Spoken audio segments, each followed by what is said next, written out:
भगवान गौतम बुद्ध की प्रेरक कहानी मैं ही गरीब क्यों। आजकल के दौर में अधिकतर लोग अपने जीवन से असंतुष्ट हैं।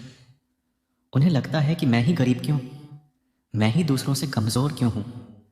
उन्हें अपने आप में दूसरों के मुकाबले कमी लगती है। वे इसका दोष भगवान को देते हैं, उन्हें अपनी स्थिति का कारण ठहराते हैं।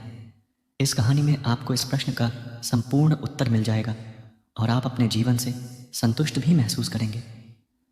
भगवान गौतम बुद्ध की प्रेरक कहानी बहुत समय पहले की बात है।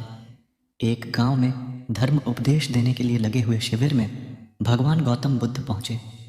गांव के लोग अपनी अपनी समस्याएं लेकर उनके पास जाते और उनसे समाधान प्राप्त कर नई ऊर्जा के साथ वापस लौटते।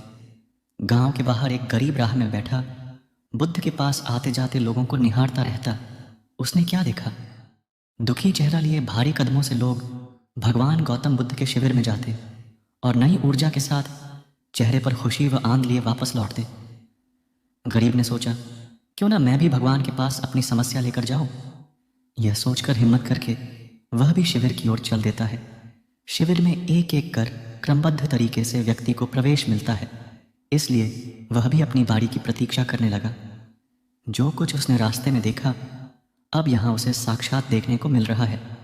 लोग एक एक कर अपनी समस्याएं बता रहे थे। भगवान गौतम बुद्ध चुपचाप शांति से सबकी समस्या सुनते और जवाब देते। उसकी भी बारी आई। उसने भगवान गौतम बुद्ध को प्रणाम किया और बोला, भगवान मैं ही गरीब क्यों? भगवान गौतम बुद्ध मुस्कुराए और बोले, तुमने कभी किसी को दिया ही नहीं, इसलिए गरीब हो। इस पर वह आश्चर्य से वह भगवान गौतम बुद्ध का मुंह ताकने लगा और बोला, भगवान मेरे पास कुछ देने के लिए है ही नहीं, बड़ी मुश्किल से गुजारा हो पाता है और कभी कभी तो भूखे ही सोना पड़ता है, इतना गरीब हूं। भगवान गौतम बुद्ध शांत भाव से बोले, तुम्हारे पास एक चेहरा है, किसी को भी मुस्कुराहट दे सकते हो। तुम्हारे पास मुंह है, किसी को भी प्रशंसा भरे कुछ शब्द दे सकते हो। जो हाथ तुम्हारे पास है, किसी की भी मदद कर सकते हो। दरअसल जिसके पास में ये तीन चीजें हैं वह भला कैसे गरीब हो सकता है? गरीबी का भाव मन में होता है। मन से यह भ्रम निकाल दो, लोगों को देते जाओ, गरीबी अपने आप ही दूर हो जाएगी। यह बातें सुनकर उस गरीब का चेहरा दमक उठा। उसे अपने प्रश्न का उत्तर मिल चुका है। अब उसके मन से गरीबी का भाव दूर हो गया। इस शिक्षा को जीवन में उतार कर कुछ ही दिनों में उसका जीवन भी खुशियों से भर गया। जीवन की सीख मंदिर में भी लोग जाते हैं तो कुछ ना कुछ मांगते रहते हैं और जीवन भर घुट घुट कर रो रो कर समय बिता देते हैं। वे ईश्वर की कृपाओं को कभी कम समझे ही नहीं, जीवन की महत्वता को कभी जाना ही नहीं। इस पर कबीर दास जी ने बहुत बेहतरीन दोहे कहे हैं, आइए पढ़ते हैं और समझते हैं। सबके पल्ले लाल है, सभी साहूकार, गांठ खोल परखा नहीं, या विधि रहा कंगाल। यानी सभी के पास ज्ञान है जो कि ईश्वर की अनमोल देन है, जिसे हम कभी जानने समझने की कोशिश ही नहीं की, इसलिए हम सुख का आनंद नहीं ले पाते।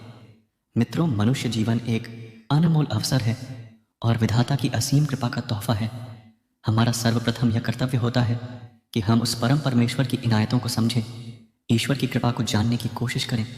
और इसका सबसे आसान तरीका है खुद को समझना। हमारा अस्तित्व क्या है, हमारा लक्ष्य क्या है, हमारे क्या कर्म है।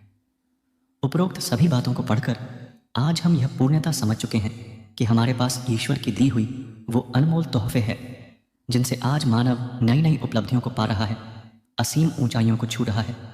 बस ज़रूरत है तो सही मार्गदर्शन की, जो कि आज से मैं इन बातों को अपने जीवन में उतारने की कोशिश कर दी है। आपको बस यह करना है, हर रोज़ अपनी एक कमी को दूर करो, चाहे वह आपका गुस्सा हो या फिर नकारात्मक सोच टू। जब भी कुछ सोचो तो अच्छा सोचो। 3, अगर कुछ करने का सोचा है तो तब तक उसके पीछे लगे रहो जब तक कि वह काम हो नहीं जाता। अपने सुझाव और सवाल मुझे कमेंट करके बताइए, जिससे कि मैं आपके लिए और बेहतर कर नई नई प्रेरक बातें आपसे साझा करने की प्रेरणा मुझे आपसे ही मिलती है। बस आपके एक लाइक शेयर करने से। वीडियो अच्छा लगे तो चैनल को सब्सक्राइब करना ना भूलें।